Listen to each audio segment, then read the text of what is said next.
Hello and welcome to my channel dollars medication থেকে dollar. আজকে আমি আপনাদেরকে স্বাগতম জানাচ্ছি আমার এই নতুন টিউটোরিয়াল ভিডিওটি দেখার জন্য।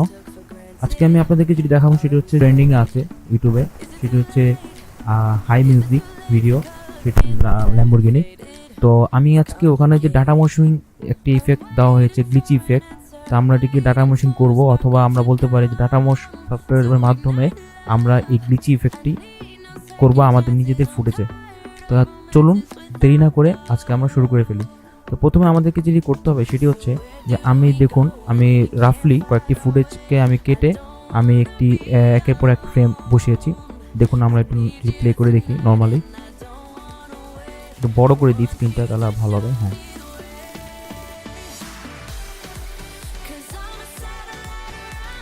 দেখুন নর্মালি কিন্তু আমরা যখন হেডটা আমরা প্লে করেছি তখন কিন্তু অলরেডি দেখতেছি যে একেবারে স্মুথলি আমাদের ভিডিওটি চলতেছে ঠিকই, কিন্তু এখানে কিন্তু কোনো ট্রানজিশন ইফেক্ট নাই বা কোনো গ্লিচি ইফেক্ট নেই বা যে কোনো ধরনের কোনো ইফেক্ট কিন্তু আমি দেখতে পাচ্ছি না।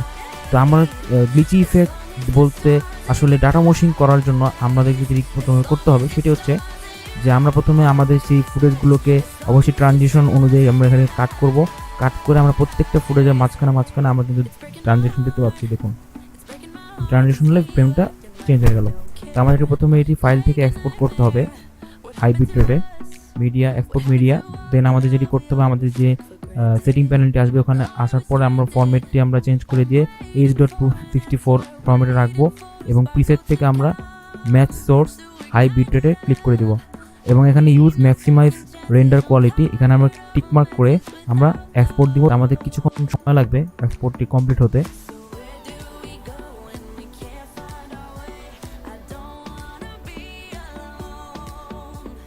ইয়েস, আমাদের এক্সপোর্টটি কমপ্লিট হয়ে গেছে।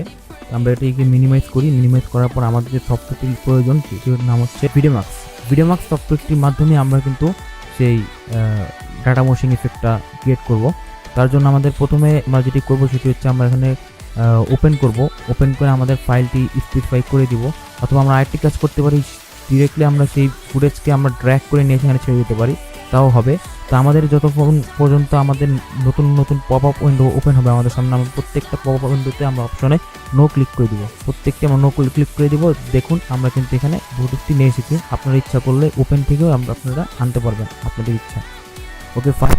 দেন আমরা ভিডিও থেকে এখানে আমরা চুজ করব ইম্প্যাক্ট ফর এএসপি এক্সবিট, এই অপশনটিতে ক্লিক করে কনফিগারে ক্লিক করব।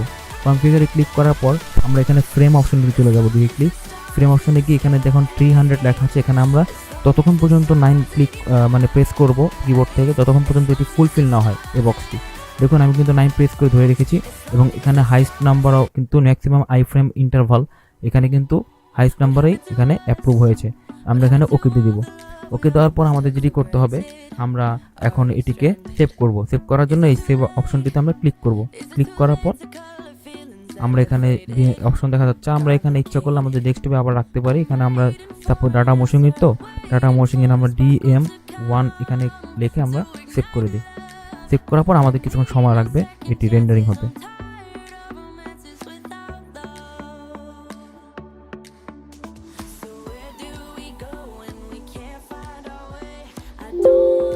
ওকে, আমাদের সাকসেসফুলি রেন্ডারিং কমপ্লিট হয়ে গেছে। আমরা এখন এখানে ওকে ক্লিক করব। ওকে ক্লিক করার পর আমরা ফাইলে যাব, আমরা দিব ওপেনে ক্লিক করার পর আমাদের সেই ভিডিওটি মার্ক করতে হবে। এই যে আমাদের সেই ভিডিওটি DM1, এখানে আমরা ক্লিক করে ওপেন ক্লিক করার পর অ্যাট লাস্ট যে কাজটি করতে হবে সেটা হচ্ছে আমাদের সেই ট্রানজিশনগুলো আমাদেরকে খুঁজে বের করতে হবে। কার্ডগুলোকে খুঁজে বের করে ওখানে আমরা ট্রানজিশন অ্যাপ্লাই করব, ডাটা মশিং দিব। তার জন্য আমাদেরকে এখন আমরা আমাদের কিবোর্ডের যে আপেরও এবং ডাউনেরও যে বাটনগুলো আছে ওখানে আমরা একটি ক্লিক করি। তারপর আমি এখন যদি আপেরোতে ক্লিক করি তাহলে কিন্তু আমাদের একটি ফ্রেম বাদে সেটি নিয়ে নিচ্ছে যে প্রত্যেকটা ফ্রেমে। অর্থাৎ আপনারা যদি একটু খেয়াল করলে এখানে দেখুন আপাতত লেখা আছে ফ্রেম টাইপ আই। তো আই মানে হচ্ছে দ্যাট মিনস যে এখানে আমাদের সেই কাটটি রয়েছে, এখানে আমরা ট্রানজিশন করব এবং আমরা যদি লেফট অ্যারো অথবা রাইট অ্যারো ক্লিক করি একটি করে, তাহলে একটি করে ফ্রেম এখান থেকে যাচ্ছে। দেখুন, অথবা আমরা আরেকটি কাজ করতে পারি যে আমরা যদি চাই যে আমরা ডিরেক্টলি মাউস দ্বারা ক্লিক করার মাধ্যমে আমরা নেক্সট যে ট্রানজিশনটি যেখানে অ্যাপ্লাই হবে এখানে যাব, তাহলে আমরা ডিরেক্টলি এখানে আমরা প্রেস করতে পারি ফরওয়ার্ড ব্যাকওয়ার্ড। তা আমাদের প্রথমে যেটি করতে হবে, প্রথমে অবস্থায় যখন এই যে মার্কারটা এখানে থাকবে, তখন আমরা এখানে ক্লিক করব। এখানে ক্লিক করার পর এটি মনে করেন ইনপয়েন্ট সেট হয়ে গেছে। মনে করেন ধরুন, এটা আমি আপনাদের সুবিধার্থে বলতেছি। দেন আমাদের যেটি করতে হবে, আমরা আবার কিবোর্ডের রাইটেরও ক্লিক করব, প্রেস করার পরে আমরা এখানে বিতে ক্লিক করব। এবং দেখুন এখানে কিন্তু একটু ব্লু কালারের একটি মার্ক এসে গিয়েছে। এটা আসার পরে আমরা যেটি করব, আমরা এডিট থেকে এখানে ডিলিট করে দিতে পারি, অথবা কিবোর্ডের ডিলিট কিন্তু প্রেস করতে পারি।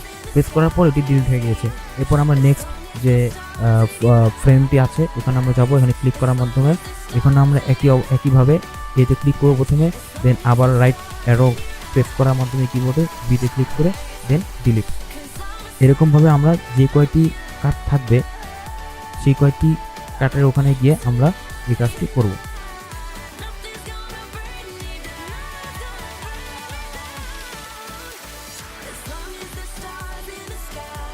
হ্যাঁ, আমাদের সেই মার্ক আউট করা শেষ যে আমরা কোথায় ট্রানজিশন ক্রিয়েট করব।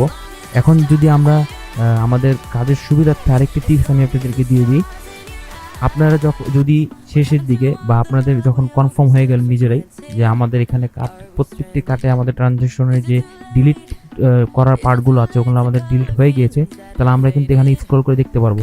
কিন্তু দেখুন, আমি যদি এখানে সেই বারটি নিয়ে আসি, আমারটি কিন্তু নড়তেছে, কিন্তু থামতেছে না কোথাও। দেখুন কাইন্ডলি চলে যাচ্ছে। তো এর মানে হচ্ছে আমার এখানে কোনো আর কাট পয়েন্ট নেই। যেহেতু নেই, এরপর আমাদের যেটি করতে হবে, আমরা ডিরেক্টলি ভিডিওতে আবার যাব। ভিডিওতে গিয়ে আমাদের সেই অপশনটি ক্লিক করে আমরা কপি ক্লিক করব। কপি প্রেস করার মাধ্যমে আমরা এখানে সেভে ক্লিক করব। সেভে ক্লিক করার মাধ্যমে আমরা এখানে একটি নাম আমরা দিয়ে দিতে পারি। দেওয়ার পর আমরা সেভ দিয়ে দেব। এবং প্রত্যেকটি যখন অপশনগুলো আসবে, যদি কোনো পপ আপ উইন্ডো ক্রিয়েট হয়, প্রত্যেকবার আমি সহজভাবে বলে দিই, প্রত্যেকটি অপশনেই যখন ইয়েস নো লেখা থাকবে আপনারা ডিরেক্টলি নোতে ক্লিক করবেন। দেখুন এখানে কিন্তু লেখা হয়ে গেছে যে file DM2 has been successfully save, অর্থাৎ আমাদের কাজ কমপ্লিট হয়ে গেছে। কিন্তু এখানে একটি কথা আছে যে আমাদের কিন্তু এই আউটপুটটি এসেছে কিন্তু মেনলি আপনার AVI ফরম্যাটে। তো আমরা এখানে ওটি ক্লিক করার পরে আমরা এটি কেটে দিব। আমাদের কাজ কমপ্লিট। এখন আমাদেরকে যেটি করতে হবে, আমাদের VLC, এটি লিঙ্কটিও আমি ডিসক্রিপশনে দিয়ে দিব। VLC হচ্ছে এটি free open source media player. তো VLC লিখে আমরা আমাদের সেই সফটওয়্যারটি ওপেন করব। ওপেন করার মাধ্যমে আমরা আসলে মূলত VLC-টি ওপেন করতেছি আমাদের AVI ফরম্যাটের যে ভিডিওটি আছে ওটি আমরা চাচ্ছি যে MP4 এ কনভার্ট করব। ইচ্ছা করলে আপনারা থার্ড পার্টি কোনো প্লাগইনস অথবা থার্ড পার্টি কোনো সফটওয়্যার বা কনভার্টারও ইউজ করতে পারবেন। তা আমরা এখানে আমাদের সেই ভিডিওটি নিয়ে আসবো, আমরা ড্র্যাগ করে আনতে পারি। ইচ্ছা করলে আমরা ওপেন থেকেও আনতে পারি, ফাইল মিডিয়া ওপেন ফাইল এখান থেকে আনতে পারি। তো আমরা এখানে স্টপ দিয়ে দিচ্ছি। অটোমেটিকলি কিন্তু আমরা কিন্তু ইফেক্ট দেখতে পাচ্ছি। দেখুন একটু কাইন্ডলি আমি একটু বড় করি স্ক্রিনটা। দেখুন শুরু হলো, এই দেখুন গ্লিচি একটি ইফেক্ট এসে পড়েছে। অটোমেটিক ডাটামোশ ইফেক্টটি চলে এসেছে। কতটা স্মুথলি আমরা কাজ করতে পেরেছি, কোনো রকমের ল্যাকিং, কোনো রকমের ডিস্টারবেন্স, কোনো কিছুই কিন্তু নেই। দেখুন অলরেডি আমাদের যে ফুটেজের ট্রানজিশন বা কাট পয়েন্ট যেখানে ছিল অটোমেটিকলি সেটি কিন্তু পিক্সেলাইট হয়ে গেছে। যখন গ্লিচি ইফেক্টটি অটোমেটিকলি আমরা কিন্তু সহজে দেখতে পাচ্ছি। আমরা মিডিয়াতে ক্লিক করব। মিডিয়াতে ক্লিক করার পর কনভার্ট অবলিক সেভ এখানে আমরা ক্লিক করব। ক্লিক করার পরে এখানে আমরা অ্যাড দিয়ে দিব। অ্যাড দিয়ে দেওয়ার পর আমাদের যে ভিডিওটি আমরা কনভার্ট করতে যাচ্ছি এবং ডাটা কনভার্ট করবো হচ্ছে DM2 ফাইনাল এই ভিডিওটি। এখানে ক্লিক করার পরে আমরা এখানে কনভার্টে ক্লিক করব। এই অপশনটিতে ক্লিক করার পরে আমরা এখানে ফাইনাল সোর্স এখানে আসবে, এখানে বিভিন্ন রকমের অপশন আসবে। আমরা ডেস্টিনেশন এখানে এই জায়গায় অলরেডি আমরা এই ডেস্কটপটি আমরা ক্লিক করে দিলাম, কোনো প্রবলেম নেই। তার আগে ফাইনাল 2 লিখেছি আমি, তাহলে জিনিসটা আরও স্পেসিফিকভাবে বুঝতে পারবো আমরা। এবং কনভার্টে ক্লিক করার পরে প্রোফাইলে ক্লিক করব। প্রোফাইলে ক্লিক করার পরে এখানে দেখুন বিভিন্ন রকমের অপশন আসতেছে। আমি যেটি মেনশন করবো সেটি হচ্ছে যে আমরা এই যে MP4 video H.264 plus MP3 plus MP4 আমরা এখানে ক্লিক করব। এটি হচ্ছে আমাদের ইউটিউবে ভিডিওটি দেওয়ার জন্য অথবা আমরা যে কোনো ব্রডকাস্টিং করার জন্য আমরা এই ফরম্যাটটি ইউজ করে থাকি। দেন আমরা এখানে স্টার্ট ক্লিক করব। স্টার্ট ক্লিক করলেই অটোমেটিকলি সেটি কনভার্ট হয়ে যাবে। এবং দেখুন আমার কিন্তু স্ক্রিন অলরেডি দেখতে পাচ্ছি আমরা কনভার্ট হয়ে, এখানে কিন্তু একটু বাকি আছে, সময় লাগবে একটু কনভার্ট হতে, কিন্তু তারপরেও কিন্তু এই ফাইলটি আমরা দেখতে পাচ্ছি। এটি পরিপূর্ণভাবে বা কমপ্লিট হওয়ার পরে আমরা এই ভিডিওটি দেখতে পারবো। এবং দেন আমি আপনাদেরকে নিয়ে যাবো সরাসরি প্রিমিয়ার প্রোতে। হ্যাঁ, আমাদের কমপ্লিট, অর্থাৎ আমাদের ডাটা মশিং করা কমপ্লিট। এখন আমরা এটিকে ডিরেক্টলি ড্র্যাগ করে নিয়ে গিয়ে আমাদের সিকোয়েন্সে আমরা ছেড়ে দিতে পারি, এবং ছেড়ে দেওয়ার পরেই দেখবেন আপনারা বুঝতে পারবেন এই ইফেক্টটা কীভাবে কাজ করেছে। এটা ছিল আমাদের পূর্বের ভিডিওটি। দেখুন আমি প্লে করলাম, এই হচ্ছে কাট, এটি হচ্ছে কাট এবং আরেকটি কাট এই যে, এবং সর্বশেষ কিছুক্ষণ যাওয়ার পরে আমাদের ফ্রেমটি আমরা আবার চেঞ্জ করব, তখন একটি কাট আমরা দেখতে পাবো, এই যে কাট। এখন আমরা যদি আমাদের রেন্ডার করা ভিডিওটি দেখতে চাই তাহলে দেখুন যে আমাদের ইফেক্টটি শো আপ হওয়ার সময় এসে গিয়েছে। তো হচ্ছে অলরেডি প্রত্যেকটি কাটে, প্রত্যেকটি ফ্রেমে চেঞ্জ হওয়ার পরে কিন্তু আমাদের ইফেক্টটি অটোমেটিকলি আমরা খেয়াল করে দেখতে পাচ্ছি। তো আশা করি আপনারা এই ভিডিওটি দেখে মজা পেয়েছেন এবং আপনারা নিজেরা এটি ট্রাই করবেন। এই ভিডিওর যে সফটওয়্যারটি আমরা কাজ করেছি ডাটামোশিং করার জন্য, সেই ডাটামোশ সফটওয়্যারটি আমি আপনাদেরকে লিঙ্ক এর ডিসক্রিপশন দিয়ে দেবো এবং পাশাপাশি এটির লিঙ্ক ডিসক্রিপশন দিয়ে দেবো। আমার ভিডিওটি ভালো লেগে থাকলে অবশ্যই আমার ভিডিওটি লাইক দিবেন এবং কোনো কিছু প্রশ্ন থাকলে বা কোনো জিজ্ঞেস করার থাকলে অবশ্যই কমেন্টসটা লিখে জানাবেন এবং নেক্সট ভিডিও দেখার জন্য আপনাদের আমন্ত্রণ রইল। Bye bye.